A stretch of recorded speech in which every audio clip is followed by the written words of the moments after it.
Bueno, ya regresamos, el segundo video de Epístolas Paulinas 1, y pasamos a el propósito por la cual se escribe esta carta. Ustedes lo tienen allí en orden.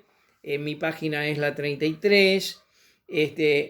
Bueno, uno de los propósitos es tratar el tema de la falta de unidad que había en la iglesia. Capítulos 1 al 4 va a tratar el tema de las divisiones que hay dentro de la iglesia.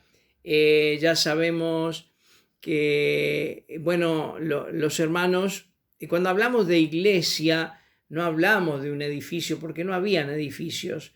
La gente se convertía y se reunía en la casa de justo, en distintos lugares, y todos esos grupos ubicados en Corinto, como en otras ciudades también, se llamaba la Iglesia del Señor, la Iglesia de Cristo, que estaba formada por las personas que habían creído en Cristo y habían experimentado el nuevo nacimiento y eran parte del cuerpo de Cristo, el edificio, la iglesia, como quieras llamarle. Pero iglesia, cuando se habla de iglesia aquí, no estamos hablando de un edificio, no estamos hablando de una institución, de una agrupación, estamos hablando del cuerpo de Cristo, y a estas alturas de la historia no habían edificios especialmente dedicados a templos como hay ahora o como nosotros conocemos.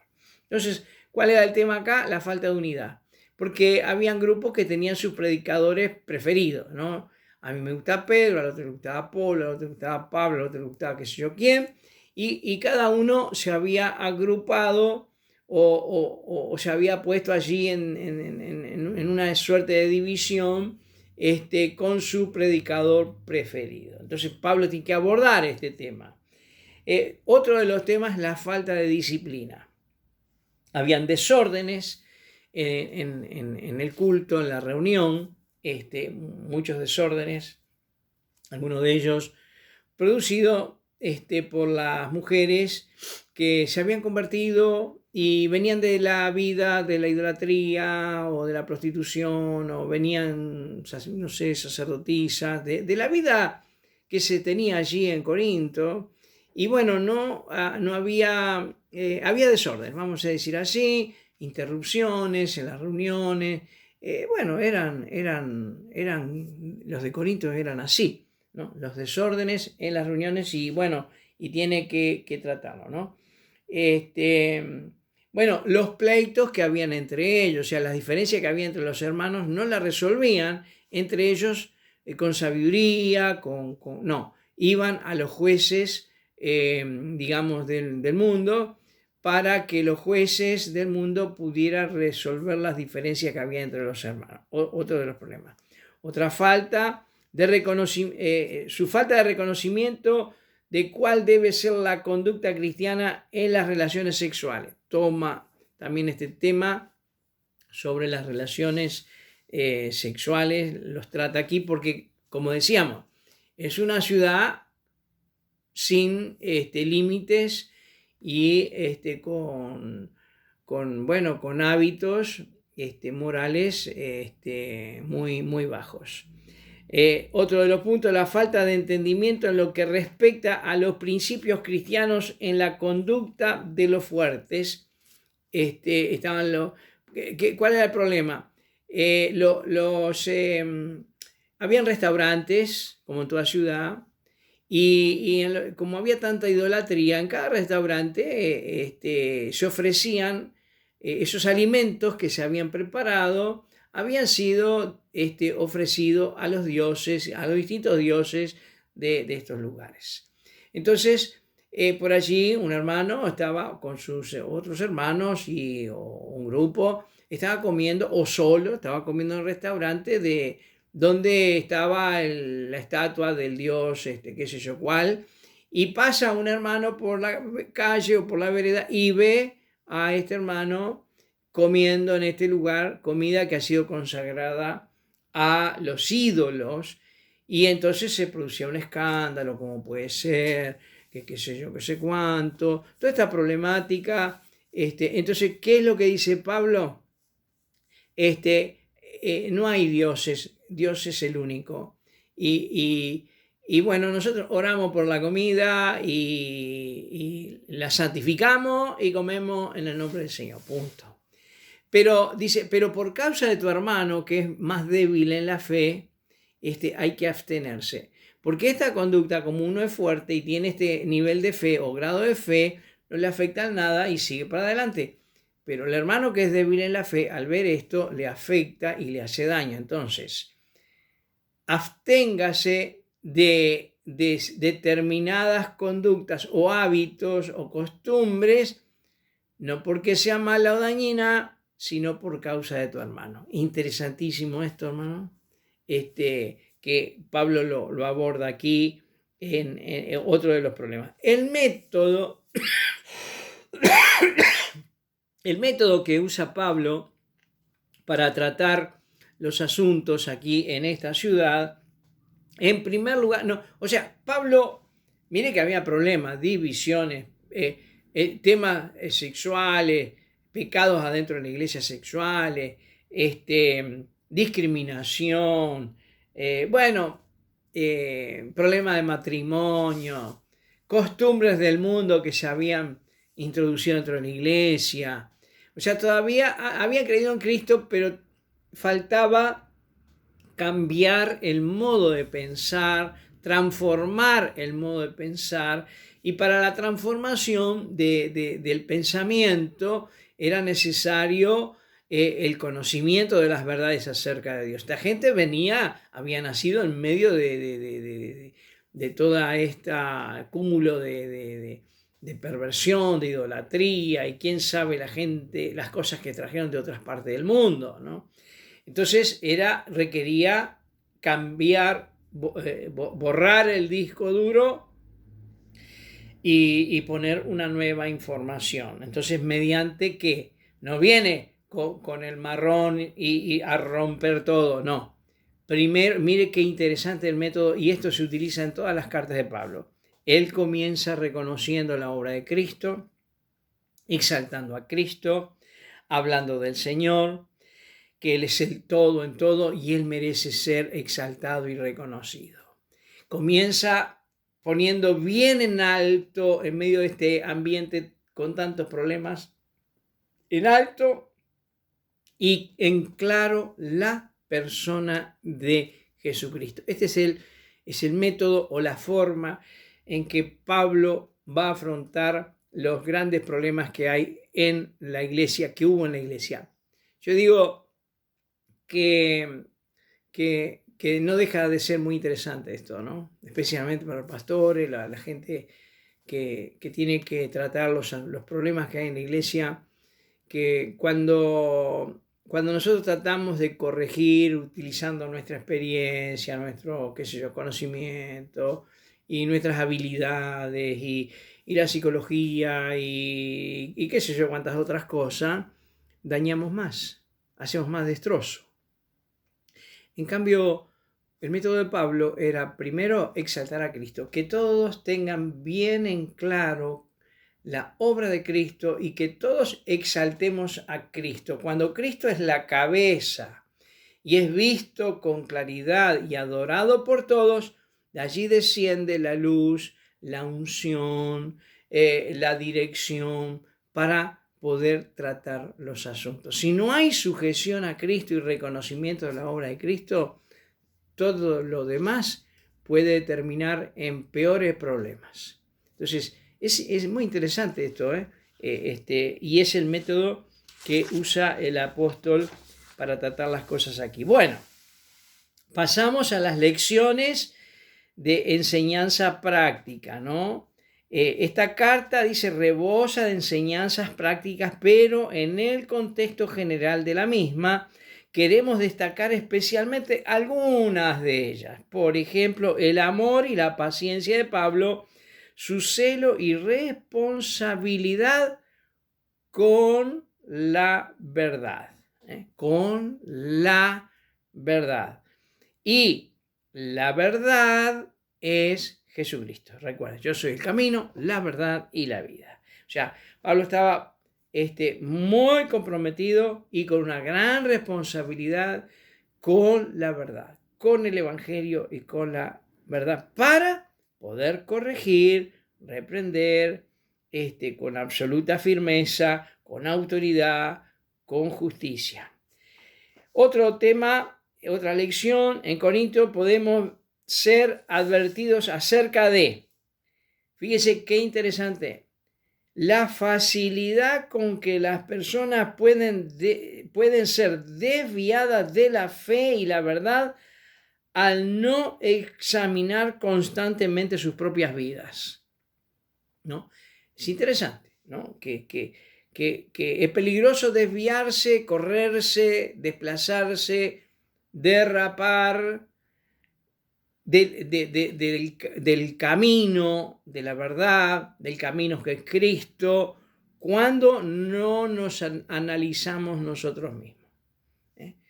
Esto es muy fácil y es una de las cosas que sucedía y que sucede hoy también. Segunda advertencia, el daño que puede hacer el razonamiento mundano cuando lo aplicamos a cuestiones que atañen a nuestra conducta. Esto es un misil. Esto es un misil. Lo digo así porque cuando las estructuras, la filosofía, la psicología, la manera de resolver las cosas en el mundo, el marketing y toda la filosofía reinante hoy en el mundo, el materialismo, esta conducta egoística, egocéntrica que existe en el mundo, y esto muy sutilmente se entremezcla dentro de los asuntos de la iglesia, y estas metodologías del mundo procuran traer luz a los problemas espirituales. Es un desastre. Entonces, esto es un peligro y un daño, utilizar nuestro razonamiento mundano para poder resolver los asuntos del pueblo de Dios, ¿no? Cuando nos politizamos, todas estas cosas del mundo en que vivimos se introducen y tratan de resolver y entender. Es un desastre. Por eso el Señor nos ha dado el Espíritu Santo para que nos guíe, para que nos ilumine, nos ha dado dones, los dones del Espíritu, para que podamos encaminar y ver las cosas a la luz de la Escritura y aplicar la Escritura, como hemos visto, lo primero que hace Pablo, exaltar a Cristo. Y acá, en Corinto, naturalmente, una fuertísima influencia del mundo en que vivían, el libertinaje, está todo bien, qué es lo que está mal, si ahí todo vale, en Corinto todo vale, no había límites, y este formato de pensamiento se establece en la iglesia, y por eso la tolerancia con todo. Tenían un pecado de incesto. ¿Cuál es el problema? ¿No? Y quién sabe cuántas otras cosas más, y cuál es el problema. Estaban divididos entre ellos, y cuál es el problema. Entonces acá es así, resolvemos, pues yo tengo el abogado, el otro tiene el juez, qué sé yo, ¿no? Es la introducción de los hábitos del mundo dentro de la iglesia generando, es muy peligroso. Bueno, la bendición de tener un maestro fiel y profundamente interesado en nuestras vidas espirituales. Es una bendición. Pablo habla de lo peligroso de la tolerancia al pecado y lo necesario de la disciplina. Hermano, el punto que quiero enfatizarle, o la palabra, es tolerancia. Por supuesto que es fácil hablar de tolerancia cuando nos referimos, cuando yo pido tolerancia para mí, para mis macanas, sean tolerantes, apelamos al amor, la misericordia, qué sé yo, cuántas cosas más, ¿no? Hablamos de tolerancia cuando yo estoy afectado. Pero acá estamos hablando de la tolerancia que tiene que ver con una convivencia, o con convivir con cosas que no están de acuerdo a la palabra de Dios. Y bueno, algunos se lavan la mano y dicen, no, bueno, yo no tengo nada que ver, eso es cosa de fulano, mengano. No. Pero lo estás tolerando, lo estás permitiendo. Y la tolerancia es muy peligrosa. Y ustedes recuerden la historia del pueblo hebreo que convivió con lo prohibido. Dios había dado la orden a Josué el exterminio de todas las naciones que estaban en la tierra prometida y no lo hicieron. Ellos convivieron con el enemigo, los hicieron tributarios, o sea, sacaron un beneficio de la desobediencia. A ver si me escucho bien, ¿no? Inventaron el tributo para no desalojar al enemigo, convivieron con él y sacaron un provecho económico e inventaron el tributo. Y comienzan a convivir con el enemigo, tolerándolo allí en los lugares altos, pero luego estos pueblos crecieron, las muchachas de los lugares altos eran muy bonitas, muy lindas, muy sensuales, qué sé yo, y se comenzaron a casar con los hebreos, y resulta que eso era prohibido, y una desobediencia lleva a la otra, y la otra lleva a la otra, y la otra lleva... Y esa convivencia con lo prohibido terminó en 450 años de fracasos, de invasiones, el periodo de los jueces, donde venían los pueblos de lugares altos, les robaban, les llevaban las cosechas, bueno, todo un desastre.